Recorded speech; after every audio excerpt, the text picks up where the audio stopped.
जाहिल है वो, जाहिल है, इतने बड़े जाहिल हैं कि उनको आप कह ही नहीं सकते कि जो इस तरह की बात कर रहे कि अरे किसी घर से निकाल दो, वहां पर अस्पताल बना दो, तो अपना घर छोड़ दे, वहां पर बोल दे कि अस्पताल बना दो, फिर हम चल गए। बाबर तो एक चोर था, बाबर आक्रांता था, बाबर लुटेरा था। एक आपको 200 घड़ा शराब शराब का घड़ा लेके चलता था, मुसलमान में शराब हराम है। उसके बाद आपको बाबर अय्याश था। और कि हिंदुस्तान के हिंदू मुस्लिम सिख ईसाई जो भी हों, सबसे पहले हिंदू थे हम लोग, कन्वर्टेड हैं, और इस सारे जहाँ से अच्छा हिंदुस्तान हमारा की बात कही गई है। तो फतवा की हमको चिंता नहीं होती, इसलिए चिंता नहीं होती है कि बजरंगबली हमारे अनन्य बॉस है, और जिसका बॉस बजरंगबली होगा उसका कोई कुछ बिगाड़ नहीं सकता। नमस्कार, मैं रेहान और आप देख रहे हैं जनता सिटी।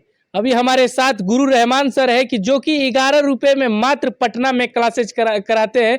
जो कि आप अभी अयोध्या से आ रहे हैं, और अयोध्या से एक बार हम आपको बता दें कि सर का नाम गुरु रहमान है, और अयोध्या राम मंदिर से दर्शन कर आ रहे हैं। और दर्शन के पीरियड में भी हमारे सर से मुलाकात हुआ है, और हमारे मित्र के घर पर आए हुए हैं बक्सर में। और बक्सर जब आए तो सर बक्सर कैसा लगा और अयोध्या कैसा लगा?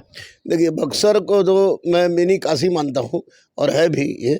और बक्सर तो निश्चित रूप से पौराणिक दृष्टिकोण से हो, या आपको शास्त्रीय दृष्टिकोण से हो, या आधुनिक भारत के दृष्टिकोण से हो, प्रत्येक दृष्टिकोण से बक्सर की एक सबसे बड़ी विशेषता हमको ये लगी कि गंगा यमुना तहजीब का अगर अनुपम उदाहरण देने के लिए हमको अचानक कोई बोले तो मैं बक्सर को दूंगा, क्योंकि यहाँ हिंदू और मुसलमान में किसी भी तरह का मैं अंतर नहीं देखता हूँ। सब एक दूसरे के साथ मिलकर रहते हैं, और लोग जागरूक हैं, पढ़े लिखे हैं।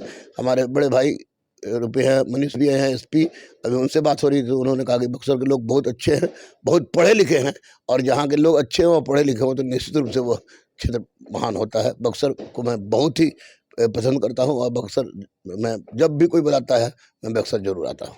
अयोध्या गए, अयोध्या से एक मुस्लिम टीचर और अयोध्या जाते हैं, और अयोध्या में श्री राम का दर्शन करते हैं, और वहाँ से आते हैं, तो फिर आप पे कोई फतवा उतवा नहीं जारी हो? फतवा तो परवाह मैं नहीं करता, फतवा तो बहुत है, लेकिन मैं सबसे पहले बड़ी बात ये जानता हूँ कि हिंदुस्तान के हिंदू मुस्लिम सिख ईसाई जो भी हों, सबसे पहले हिंदू थे हम लोग, कन्वर्टेड हैं, और इस सारे जहाँ से अच्छा हिंदुस्तान हमारा की बात कही गई है। तो फतवा की हमको चिंता नहीं होती, इसलिए चिंता नहीं होती है कि बजरंगबली हमारे अनन्य बॉस है, और जिसका बॉस बजरंगबली होगा उसका कोई कुछ बिगाड़ नहीं सकता है। निश्चित रूप से मैं डर नहीं सर लगता। आखिर ये बजरंग बली का आप भक्त कहते हैं, और कैसे सर बजरंग बली के भक्त कैसे बन गए? क्या हुआ ऐसा वारदात कि बजरंग बली का भक्त बनना? बजरंगबली ने हमको 5-6 बार जीवन दी है। मरणासन अवस्था में कोई बच नहीं सकता था। अद्भुत घटना है, जब विस्तार से हम लोग मिले तो बात करेंगे। तो वैसी परिस्थिति में बजरंगबली ने हमको बचाया, और वही कारण था कि बजरंगबली हमारे अनन्य भक्त। दूसरी सबसे बड़ी बात है कि 33 लाख देवताओं की कोटि है। उस 33 लाख देवताओं में बजरंगबली एकमात्र ऐसे देवता है जो मनुष्य मानव प्रजाति से नहीं है, लेकिन उन्होंने जो कर्तव्य, त्याग, निष्ठा और भक्ति का जो अनुपम उदाहरण दिया, वह अन्य किसी में हम नहीं देख पाए और नहीं पढ़े हम। तो निश्चित रूप से बजरंगबली अद्भुत है, और हर जगह है, हर क्षण है, हर कण कण में है।